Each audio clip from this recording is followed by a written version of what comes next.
This radio lecture was given by Neville Goddard in July 1951, and today I wanted to share it with you. By imagination we become.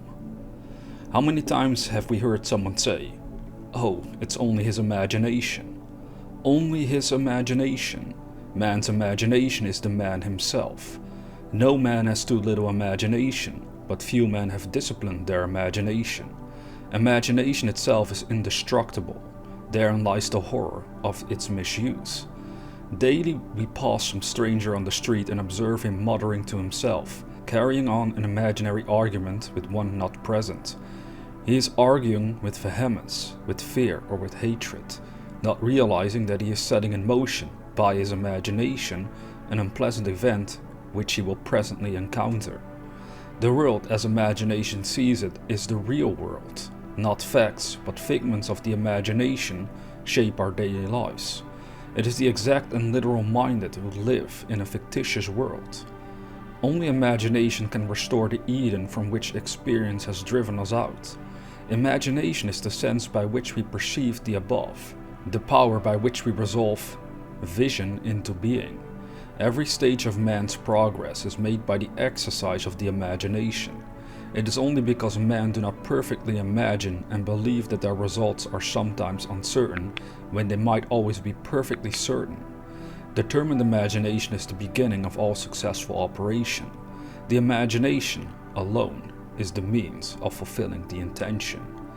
The man who at will can call up whatever image he pleases is by virtue of the power of his imagination least of all subject to caprice.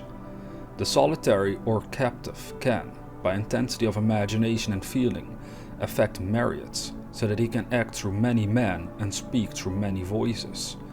We should never be certain, wrote William Butler Yeats, in his Ideas of Good and Evil, that it was not some woman treading in the winepress who began that subtle change in man's mind, or that the passion did not begin in the mind of some shepherd boy, lining up his eyes for a moment before it ran upon its way. Let me tell you the story of a very dear friend of mine, at the time the costume designer of the music hall in New York. She told me, one day, of her difficulty in working with one of the producers, who invariably criticized and rejected her best work unjustly, that he was often rude and seemed deliberately unfair to her. Upon hearing her story, I reminded her, as I am reminding you, that man can only echo that which we whisper to them in secret. I had no doubt but that she silently argued with the producer, not in the flesh, but in quiet moments to herself. She confessed that she did that just each morning as she walked to work. I asked her to change her attitude toward him, to assume that he was congratulating her on her fine designs, and she, in turn, was thanking him for his praise and kindness. This young designer took my advice, and as she walked to the theater, she imagined a perfect relationship of the producer praising her work, and she in turn responding with gratitude for his appreciation.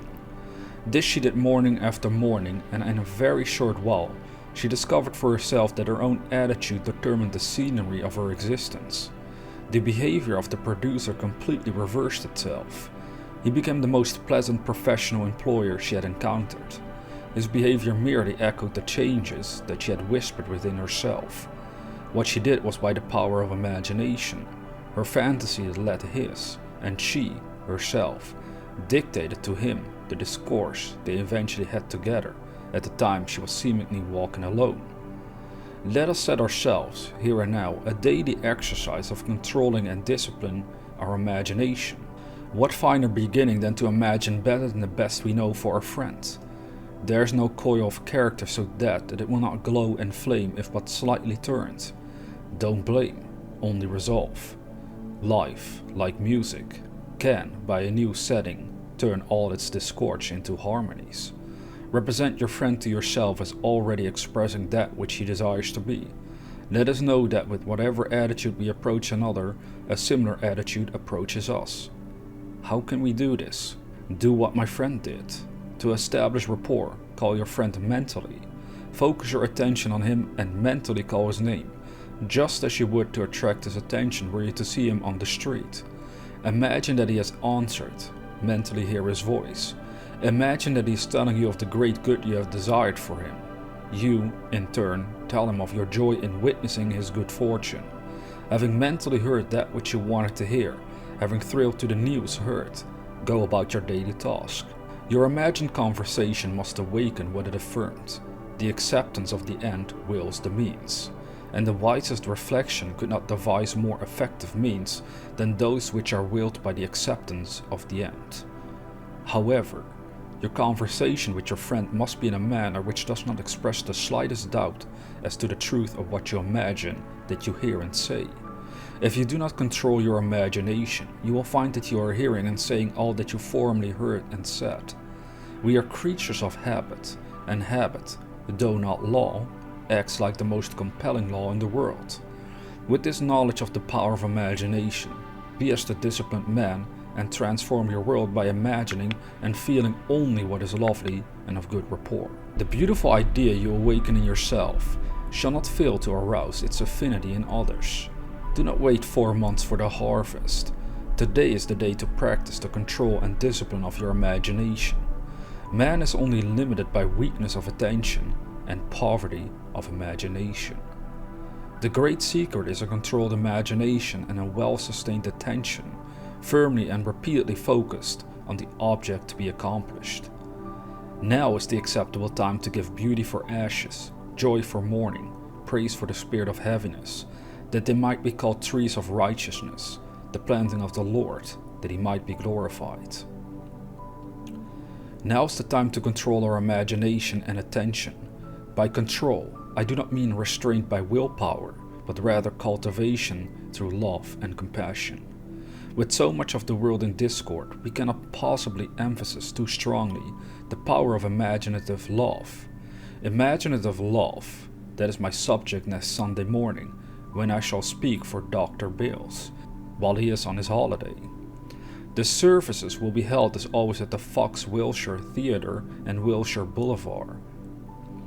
As the world is, so is the individual, should be changed to as the individual is, so is the world. And I hope to be able to bring to each of you present the true meaning of the words of Zechariah. Speak ye, every man the truth to his neighbor, and let none of you imagine evil in your hearts against his neighbor. What a wonderful challenge to you and to me. As a man thinketh in his heart, so is he. As a man imagines, so is he.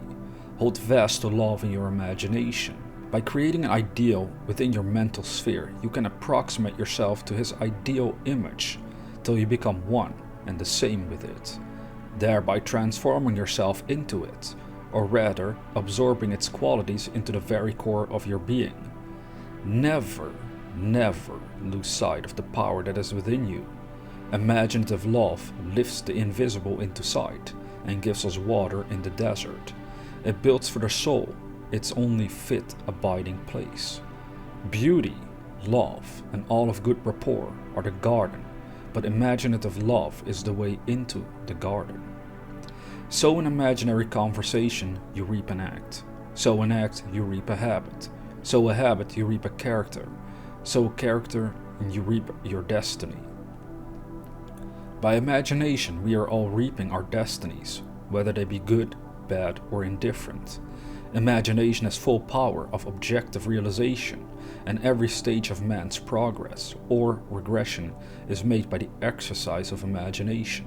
I believe, with William Blake, what seems to be is to those to whom it seems to be, and is productive of the most dreadful consequences to those to whom it seems to be, even of torments, despair, and eternal death. By imagination and desire, we become what we desire to be. Let us affirm to ourselves that we are what we imagine. If we persist in the assumption that we are what we wish to be, we will become transformed into that which we have imagined ourselves to be. We were born by a natural miracle of love, and for a brief space of time, our needs were all another's care. In that simple truth lies the secret of life. Except by love, we cannot truly live at all. Our parents in their separate individualities have no power to transmit life. So, back we come to the basic truth that life is the offspring of love. Therefore, no love, no life. Thus, it is rational to say that God is love. Love is our birthright. Love is the fundamental necessity of our life. Do not go seeking for that which you are. Those who go seeking for love only make manifest their own lovelessness, and the loveless never find love. Only the loving find love, and they never have to seek for it.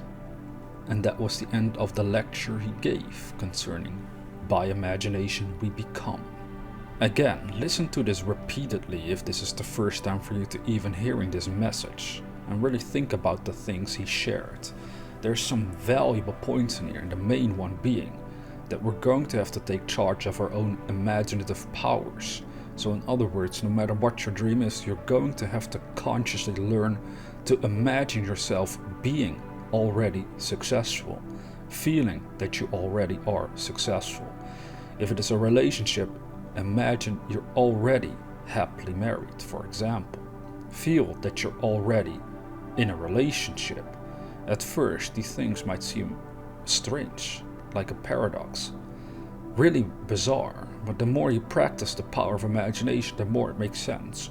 Because the more you transform your own mind, the more elements of your life can transform as well. And that is the great secret. Now, if you're new to this channel, consider subscribing to receive inspirational videos on a regular basis. And with that being said, dear viewer, never forget that we are the dreamers.